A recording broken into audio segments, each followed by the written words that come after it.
ஆசிரிய சகோதரர்களுக்கும் மற்றும் அன்பார்ந்த மாணவ செல்வங்களுக்கும் முதற்கண் நன்றியை தெரிவித்துக் கொள்கின்றேன். நான் பழைய கல்வி பணிமனையினுடைய பிரமுகராக இங்கு வருகை தந்துள்ளேன். நான் கூடுதலாக இவ்வளவு நேரமும் ஏனையவர்கள் பேசிக் கொண்டிருந்தார்கள், நீங்களும் கலைத்து போயிருப்பீர்கள். நான் சில விடயங்களை மாத்திரம் பெற்றோர்களுக்காக நான் சில விடயங்களை மட்டும் கூறிவிட்டு செல்லலாம் என்று நினைக்கின்றேன். அன்பார்ந்த பெற்றோர்களே, பாடசாலைக்கு உங்களுடைய பிள்ளைகளை முதலாம் தரத்திற்கு உள்வாங்கும் நிகழ்வுக்கு நீங்கள் வருகை தந்துள்ளீர்கள். உங்கள் அன்பு செல்வங்களை இப்பாடசாலையில் இன்று விட்டு சென்றால் மீண்டும் இந்த பாடசாலைக்கு எப்போ வருவீர்கள் என்று தெரியாது.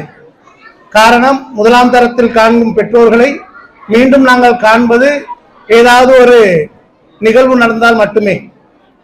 ஆனால் அன்பார்ந்த பெற்றோர்களே, நீங்கள் முதலில் முதலாம் தர மாணவர்களுக்கான செயற்பாடுகள் என்னவென்றால், அவர்களை இனங்காணும் செயற்பாடுகள் இந்த 15 நாட்கள் நடைபெறும். அதில் அப்பாடசாலையில் உள்ள ஆசிரியர்கள் உங்கள் பிள்ளைகளுடைய திறன்களையும் அவர்களுடைய செயற்பாடுகளையும் முதலில் இனங்கண்டு கொள்வார். பின்னர் தரம் 1 தொடக்கம் 5 வரை உள்ள வகுப்புகளில் அத்தியாவசிய கற்றல் தேர்ச்சி சுமார் 150 நிகழ்வுகள் பூர்ணப்படுத்தப்படும்.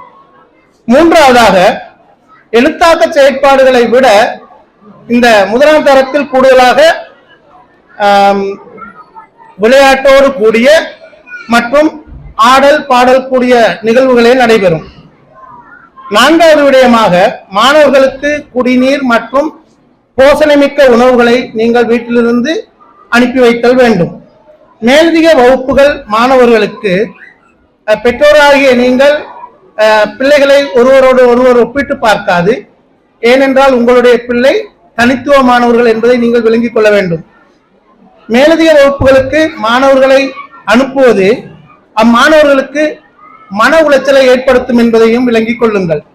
அடுத்ததாக, அதிக வீட்டு வேலையை ஆசிரியர்கள் உங்கள் பிள்ளைகளுக்கு வழங்க வேண்டும் என்று எதிர்பார்க்காதீர்கள். நிறைய வீட்டு வேலை கொடுத்தால் பிள்ளைகள் மன அமைதியின்றி காணப்படுவார்கள். அடுத்ததாக, பிள்ளைகள் குற்றம் செய்யும் போது தண்டனையை வழங்குவதை விட அவர்களுக்கு ஆதரவாகவும் அரவணைப்பாகவும் அன்பு காட்டி அவர்களுடன் இருங்கள். மேலும் ஒரு நாளைக்கு அரை மணித்தாலமாவது உங்களுடைய பிள்ளையோடு தாய் தந்தை பிள்ளைகள் எல்லோரும் சேர்ந்து ஒவ்வொரு நாளும் நடைபெறும் விடயங்களை சேர்ந்து கதைத்து அவர்களுடன் ஒன்றாக இணைந்து உணவு உண்பதிலும் நீங்கள் பங்கு கொள்ளுங்கள். அப்போதுதான் பெற்றோரின் பாசத்தை பிள்ளைகள் பெற்றுக்கொள்வார்கள். அடுத்ததாக, தினந்தோறும் அன்போடு பிள்ளைகளை பாடசாலைக்கு அனுப்புவதில் நீங்கள் அக்கறை காட்டுங்கள். அத்தோடு ஆசிரியர்களை அடிக்கடி சந்தித்து உங்கள் பிள்ளையை பற்றி நீங்கள் விசாரித்துக் கொள்ளுங்கள். தினந்தோறும் பிள்ளைகளுக்கு சுத்தம் பற்றியும் எமது சூழலில் காணப்படுகின்ற புதிய செயற்பாடுகள், சூழலில் உள்ள சமூகத்தில் உள்ளவர்களுடன் எவ்வாறு பழக வேண்டும் என்பதையும் அடிக்கடி அவர்களுக்கு நீங்கள் ஞாபகப்படுத்தி கூறுங்கள். அடுத்ததாக, பிறருக்கு உதவுதல், குழுவாக சேர்ந்து அவர்கள் செயற்படுதல் என்பவற்றில் நீங்கள் முன்னுரிமையை வழங்குங்கள். அடுத்ததாக, ஆரம்ப வகுப்புகளில் கற்றல் செயற்பாடுகள் என்பது நல்ல எண்ணங்களை கொண்டு பிறருக்கு உதவும் செயற்பாடாக விளங்க வேண்டும் என்பதையும் நீங்கள் மனதில் கொள்ள வேண்டும். அதாவது, பிள்ளைகளை ஆசிரியர்களிடம் வீட்டுக்கு நிறைய வீட்டு வேலை கொடுத்து அனுப்ப வேண்டும், அவர்கள் ஆரம்பத்திலேயே படிக்க வேண்டும் என்றெல்லாம் எதிர்பார்க்காதீர்கள். இந்த வீட்டிலிருந்து தற்போது பாடசாலைக்கு வந்திருப்பவர்கள் சிறு பிள்ளைகள், அவர்களுடைய கெப்பாசிட்டி, அதாவது அவர்களுடைய மூளையினுடைய செயற்பாடுகள் மிகவும் குறைந்த அளவிலே காணப்படும். அதனால் அவர்களுக்கு நீங்கள் அவர்களிடமிருந்து நிறைய விடயங்களை எதிர்பார்க்காதீர்கள். அவர்களுக்கு எந்நேரமும் நீங்கள் மனதில் கொள்ள வேண்டிய ஒரு விடயம், உங்கள் பிள்ளை தனித்துவமான ஒரு பிள்ளை என்பதை மனதில் கொள்ளுங்கள். ஏனைய பிள்ளைகள் ஆங்கிலத்தில் பேசுகிறார்கள், சிங்களத்தில் பேசுகிறார்கள் என்று நீங்கள் கவலைப்பட வேண்டிய அவசியமே கிடையாது. உங்கள் பிள்ளை அதை விட திறமையான ஒரு பிள்ளை என்பதை நீங்கள் மனதில் கொள்ள வேண்டும். அடுத்ததாக, பிள்ளைகளுக்கு மற்றவர்களுக்கு உதவும் மனப்பாங்கு மட்டுமல்லாது பிராணிகளிடமும் பிறரிடமும் அவர்களுக்கு கருணை காட்டும் மனப்பாங்கை ஏற்படுத்துங்கள். இவ்வாறு ஏற்படுத்தி நாட்டின் சிறந்த ஒரு பிரஜையாக ஆசிரியர்கள் மூலமாக பெற்றோர்களும் உருவாக்குவதனால் எதிர்காலத்தில் சிறந்த ஒரு மாணவரை நீங்கள் உருவாக்கலாம் என்பது திண்ணம். அத்தோடு இது இப்ப நான் இவ்வளவு நேரம் கூடிய விடயங்கள் மாகாண கல்வி பணிப்பாளருடைய பெற்றோருக்கு வழங்க வேண்டிய சில அறிவுறுத்தல்கள். மேலும் நான் சில விடயங்களையும் கூறலாம் என்று நினைக்கின்றேன்.